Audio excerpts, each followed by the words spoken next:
Good evening, folks. It's Diamond with the Oppenheimer Ranch Project, Magnetic Reversal News, Sacred Geography, and Shinrin-yoku, bringing you a grand solar minimum update Thursday, December 29th, around 6 p.m. Mountain Time 2022. M2.4 flare just kicked off the sun. It's coming from a sunspot that hasn't even turned over the limb, so it could be getting spicy in the next few days. But the big story, 5 dead as atmospheric river pounds western U.S. with rain and snow. Ho, ho, ho. Keep calm. It's boom time. The fast-moving storm system is bringing flooding and mudslides to northwestern California, Oregon. And Oregon authorities say felled trees caused 3 fatal car crashes. With more storms on the way, thousands on the West Coast have no power after strong winds and heavy rain and snow push through. In this case, push down the trees. Massive waves and 70-mile-per-hour winds slam the Oregon coast. And let's take a look here. It looks like the power is back on. Just 5,000 without power now. Looks like something's happening in Ohio with 11,000 out, but overall, the country is looking good. Now take a look. We had a 1-2-3 punch of atmospheric rivers coming into the Pacific Northwest, and the third one is going to be a wallop, and that one's going to move in Monday. Next week. So storm system number 3 is going to be the bigger of the 2 that will wrap us up for this week. With the snow impacts being chains, travel, and snow level changes, we'll pick up 12 to 30 inches of snow north of Highway 50, south of Highway 50, 48 to 60 inches of snow. Rain totals a lot more impressive as well. 1 to 4 inches of rain possible in the valley towards the coast. And look at this number, Grass Valley, 7.5 to 10 inches of rain. So that is those are some amazing totals. There's going to be amazing rain totals and moisture in the air with 5-6 feet of snow. And we'll get to those models in just a second here. But we need answers why so many died in the Buffalo storm. It may have to do with the global warming narrative being pushed. People don't think that winter storms are serious anymore. But this did happen before in 1977 in Buffalo, the same exact event. And another blizzard happened just 21 years ago in Buffalo on Christmas. So let's take a look at the snowfall totals as we head into the new year. Happy New Year. Here is your Friday snow on the West Coast. It's going to start piling up in the Sierras, and anywhere west of the Cascades in the Sierras we'll see snow, especially in the Rockies. The Four Corners are going to start to pick up snow here on Friday as well. And then, so here's the snowfall through New Year's. That's going to be continuous picking up and getting heavier in the west through New Year's Day. And then a clipper is going to move. There's that third system. And look at that. Right up through the northern plains, South Dakota picking up the most snow once again in northern Minnesota. But on the long term, it looks as if 2 systems are going to hit the northeast with 2 nor'easters that could bring a white New Year to the northeast. A very active weather pattern for the west. Rain and thunderstorms in the south. Take a look at the country as a whole. Not much going on. Some winter storm watches and warnings across the northwest and sparsely through the high mountain areas of the Rockies. Now, an extremely active weather pattern is expected the next several days for the western U.S., especially in California. A constant flow of moisture will inundate the region with heavy rain, flooding, mountain snow, high winds, and a potent storm arrives Friday into Saturday in California. Meanwhile, heavy rain and isolated severe storms will be possible in the southern U.S. over the next few days. So stay tuned for more updates as it is snowing in Saudi Arabia. Snow in Saudi Arabia, heavy flurries hit southwest China. Deadly cold wave sweeps India. And the U.S. set 76 new all-time low temperature records over the past 30 days. That is crazy. It even hailed in the hottest place on earth. Yes, Kuwait. Very rare weather event there. Kuwait rain hailstorm, and look at them celebrating, like amazing. They're inspecting the hail particles. This is a very lucky man, and you can check out awesome video footage like this over at our Twitter page, Oppenheimer Ranch at Diamond the Dave. So follow us there.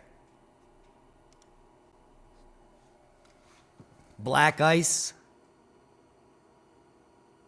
can be deadly. This guy's got to get out of there quick.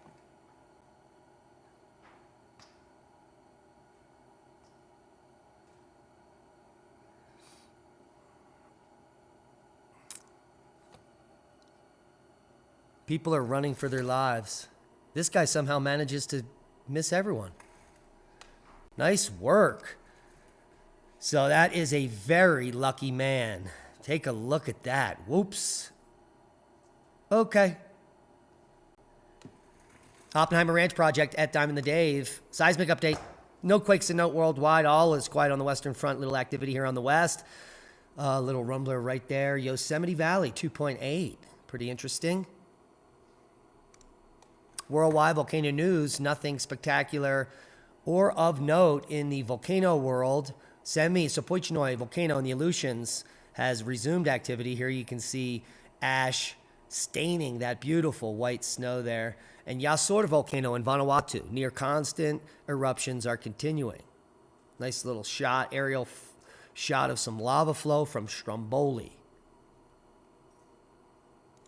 Take a quick look at Iceland seismicity, and it appears as if there is seismic activity going on at 7 volcanoes. Take a look at that. Grimsvötn, Bardarbunga, Astja.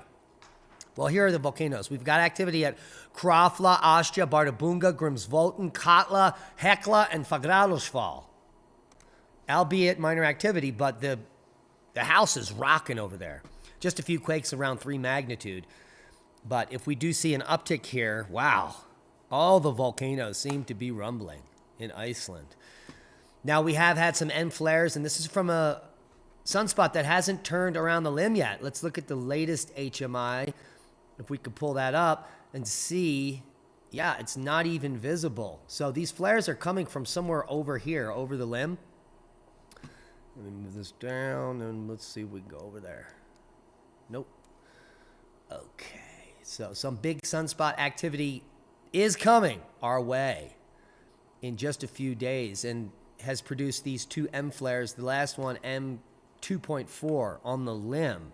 So if that was facing us, it would have been a much bigger flare, potentially even an X flare. So we'll keep a close eye on the sun just for fun. Rare evidence that dinosaurs feasted on mammals has been uncovered, and you're looking at it. Pictured here is a close-up of a tiny mammal foot. And it's about 1 centimeter long, and it's among the ribs of a Microraptor fossil. So here is evidence that this dinosaur ate a mammal. Pretty fantastic. Now, there is a startup called Make Sunsets. That's the name of the company, and it says it's begun releasing particles into the atmosphere without permission in an effort to tweak the climate. They call themselves climate activists. I call them climate idiots. This is something that, well, really hasn't been done before. So, a startup claims it has launched weather balloons that have released reflective sulfur particles into the stratosphere, potentially crossing a controversial barrier in the field of solar geoengineering. This is crazy. It's not technically difficult to release such compounds in the stratosphere, but scientists have mostly, though not entirely, refrained from carrying out even small-scale outdoor experiments. And it's not clear that any have yet injected materials into the stratosphere. This is crazy. But we do know that the U.S. government is developing a solar geoengineering research plan. So buckle up. They may send us into snowball Earth. And what better thing to have on hand than survival guides? You can get all 5 survival guides from Backwoods Home Magazine. These are awesome guides, all 5 now for $50. So if you're looking for some preparedness books, and you can just buy individual volumes here for $15 each. But if you get all 5, it's a pretty big savings, 33%. I figure I'd point that out. I don't get any kickbacks from them. I just subscribe to the magazine. And do us a favor and watch the interview with Anders Bowling. I will link it after this podcast here at the end of the show, or you can go get it yourself. It'll be linked below. Really good conversation, 1 hour long, with a guy who lives in Sweden with a really interesting perspective there. Now, as we close up, this is chilling because we had the deadliest blizzard in history in Buffalo just occurred. I talked about this had been repeated in 77 and 21 years ago, but take a look at this.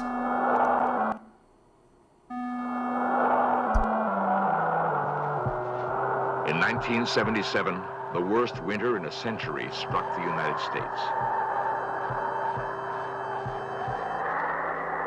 Arctic cold gripped the Midwest for weeks on end. Great blizzards paralyzed cities of the Northeast.